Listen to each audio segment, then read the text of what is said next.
Amici di Sportisti, di buon pomeriggio, un saluto dal vostro caro Marco Genduso per commentarvi la quarta giornata di eccellenza girone A siciliana tra Marineo e San Giorgio Piana. Nel frattempo accorcia Visconti tanto la sua posizione e cerca e ottiene soprattutto Maltese, poi corso in avanti, Maltese, ottima la sponda di testa per Alaimo che vuole puntare l'uomo, lo salta, va sul fondo, può crossare, vediamo Alaimo, palla dentro e poi non arriva da 2 passi. Francesco Gracci se l'è divorato qui il San Giorgio Piana, ha avuto veramente un'occasione colossale, però che palla ha dato Alaimo qua.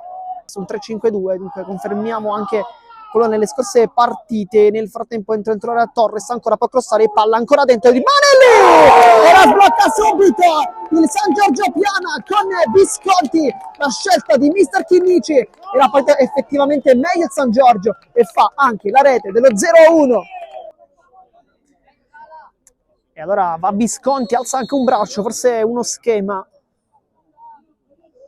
Visconti va corto, poi Marino si distende, forse deviazione anche di Maltese. Potevano anche creare qualche problema. Se sai, attacco da parte di Maltese, poi Torres e Jantus si autolancia e davanti la porta può calciare Jantus con il tocco morbido. Marino rimane in piedi fino all'ultimo e nega il doppio vantaggio al San Giorgio Piana, che quindi fa rimanere il risultato sullo 0-1. Poi cerca il dribbling, Taormina va giù, ma il titolare era molto vicino, poi da centrocampo e quasi stava per realizzare un gol fantasmagorico del Marineo dopo la buona risposta di Marino, e si riparte dunque con Sanna Sardino avanti. Duli la svirgola, poi Amisi col destro, non si coordina bene il calciatore numero 11 del Marineo, occasione ghiotta adesso. Si continua, Taormina a terra, però poi crossa dentro, ma diventa quasi un tiro con Sesai che la leva da sotto l'inchiostro dei pali. Taormina stava per farlo bellissimo qui. Vinicius, buona sponda, Sanna Sardo, fallo da parte di Gracci che si becca anche il cartellino giallo.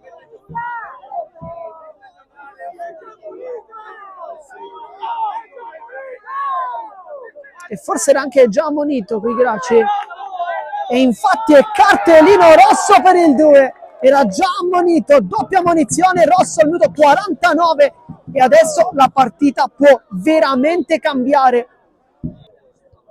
Palla centrale, Sanna Sardo, si gira Jantus che la roba, buono il lavoro del numero 4, Jantus apre per Torres, è molto veloce, la tiene, leva giù, non c'è nulla per il direttore di gara con Taormina che fa una grande chiusura, poi Maggio si concede anche un grande dribbling ed è rosso per Torres, un altro cartellino rosso per un intervento scomposto su Maggio, intervento falloso, è rimasto anche giù il capitano. Salgono Parisi, Maltese e Visconti, 3 uomini, ancora meno quindi rispetto a prima. Palla dentro testa, poi conclusione da parte di Visconti che voleva la doppietta. Corso, rilancio verso Maltese, anticipo netto di Mantegna, buon lavoro, poi Sanna Sardo la controlla con l'esterno, apre su Amisi, vediamo se punta, calcia, lo fa adesso, direttamente su Sesai. Il gioco è ancora fermo però.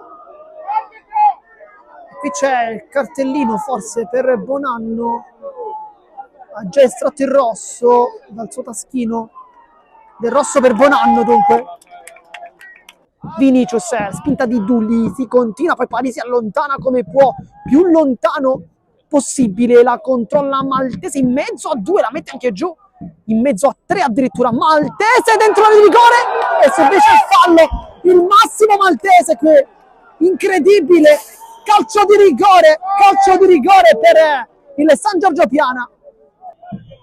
Alza le braccia Marino per disorientare il Maltese, passettini, Maltese calcia e calcia malissimo perché butta fuori il pallone. Marino esulta come se l'avesse parata lui, ma il risultato rimane sempre di 0-1. Dopo diversi metri guadagnati, testa vince sulla sponda, poi Maggio la controlla, va giù ed è calcio di rigore, secondo calcio di rigore della partita ed è giallo per Tricoli per proteste per il fallo, forse l'ha commesso Dulli se non abbiamo visto male. E da un calcio di rigore ad un altro, anzi forse sono di Visconti, chiedevo scusa, non Duli, ma il giallo è per Triccoli, che adesso si presenta alla dischetto, minuto 82 di gioco, va Maggio, calcia, Maggio, lo prende se stai Maggio ancora, e sbaglia clamorosamente. Cosa stiamo vedendo quest'oggi? Partita incredibile, con 1000 emozioni, anche Maggio, lo specialista, sbaglia dagli 11 metri, super, se sai. Poi Alaimo scivola e poi va bene così, perché finisce il match, vince il San Giorgio Piana con il risultato di 0-1 e approda a quota 20 punti in classifica.